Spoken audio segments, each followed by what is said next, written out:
Free and fair electoral competition. In China, elections are regularly held after every 5 years for the electing the country's parliament, called Quan Guo, Renmin, Dai Baiyo, Da Hui, or the National People's Congress. The National People's Congress has the power to appoint the president of the country. So the parliament has the power to appoint the president of the country.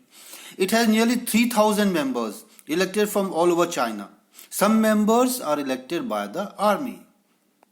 Now, before contesting elections, a candidate needs the approval of the Chinese Communist Party. Not only that, only those who are members of the Chinese Communist Party or 8 smaller parties that are allied to it were allowed to contest elections held in 2002-2003. The government is always formed by the Communist Party. What is happening here is that there is only one party in the country, and in the elections only the candidates of this party they stand in elections, or few small parties which are allies of this party, only they are allowed to contest the elections. Not only they have to seek the permission of the Communist Party, only those who are the members they have the right to contest elections. And in 2002-2003 the government was formed by the Communist Party. Till then it was always formed by the Communist Party. So what is this showing? That in China the elections are not free and fair.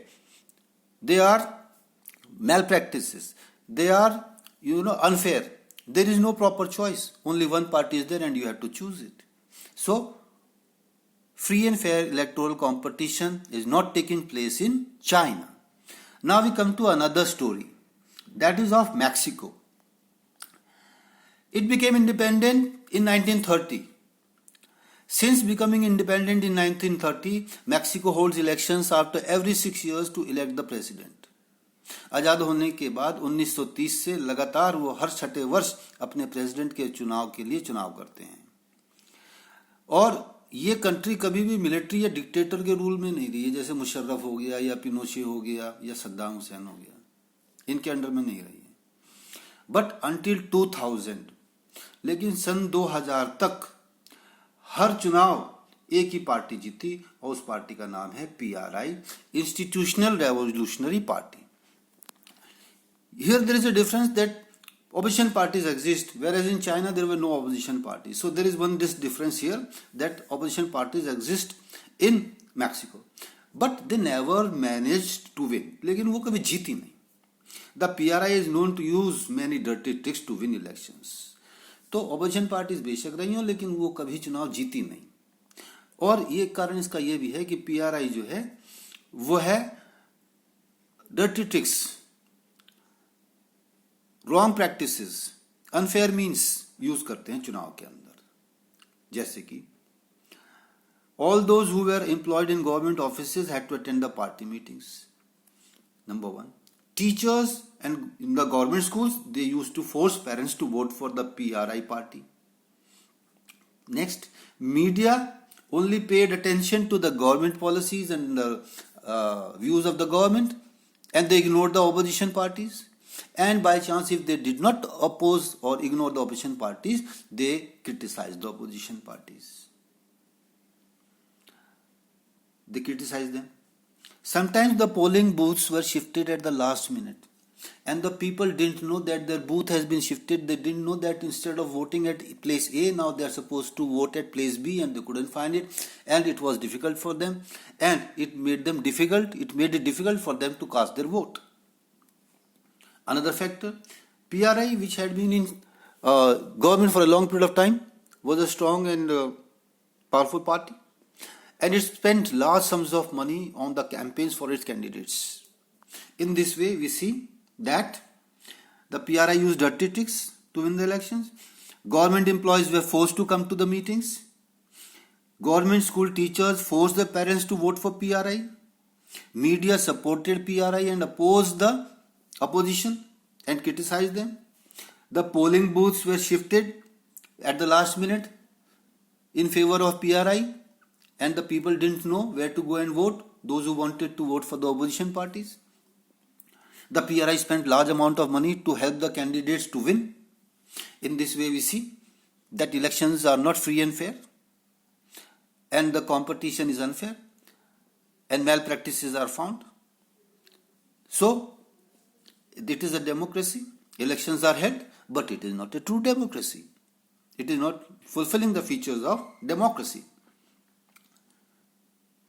Now the question that is asked is, should we consider the elections described above, that is the election in China and election in Mexico, should it be considered as democratic? Should it be considered as the people are electing the rulers? After reading all the things that have been described here, we come to the conclusion and we get a feeling and a sense that no, these are not examples of people electing the rulers, or these are not examples of fair democratic elections. How? In China, the elections do not offer a choice to the people. There is only one party. They have to choose from the ruling party, that is the Communist Party of China. So since they have no choice, they have to vote for them and their party wins. So there is no proper democratic procedure.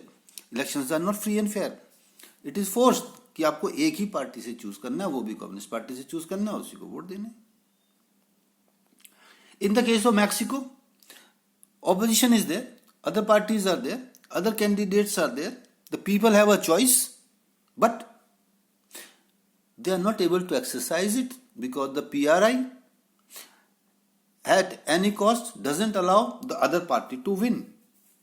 There was no way the ruling party could be defeated because of the reasons mentioned above, which I just told you. About which reasons? That the teachers were forced to, parents to vote for the PRI, money was spent by the PRI, media was favoring the PRI, government officers or the government employees were forced to support the PRI. So there is no fair method of democracy and election in Mexico. So in both the cases, China and Mexico, free and fair elections were not held. In China there was no choice. In Mexico there was choice, but they were not allowed to exercise it. No free and fair elections were there. Holding of elections of any kind is not sufficient. The election must offer the real choice between political alternatives. मात्र चुनाव कराने ही काफी नहीं होते. चुनाव में दो आपके पास ऑप्शंस होने चाहिए कि आप दो लोगों के या दो पार्टीज या चार पार्टीज के बीच में से अपनी मर्जी से कैंडिडेट को चूज कर सकें.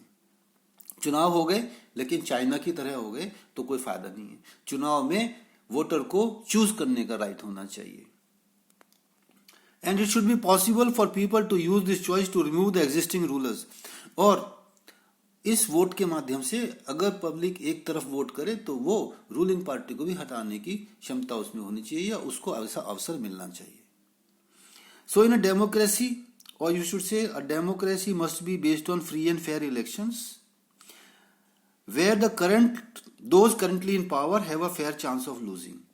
तो डेमोक्रेसी में चुनाव इस प्रकार से होने चाहिए कि जो अपोजिशन में वो जीत जाए और पार्टी में आ जाए या पावर में आ जाए, और ऐसा भी संभव होना चाहिए कि ऑपोजिशन वाले हार जाएं या गवर्नमेंट जिसकी चल रही है वो दोबारा से जीत जाए. लेकिन चुनाव में ऐसा भी संभव होना चाहिए कि कोई सा भी जीत सकता है, कोई भी हार सकता है. रूलिंग पार्टी भी जीत सकती है, रूलिंग पार्टी हार भी सकती है, और अपोजिशन भी हार जाती है लेकिन वो जीत के सरकार में भी आ सकती है. ऐसी पॉसिबिलिटीज होनी चाहिए. Free and fair elections should give equal opportunity to both the ruling party and the opposition parties to run and form the government if they win. So this is the second feature of democracy, free and fair electoral competition.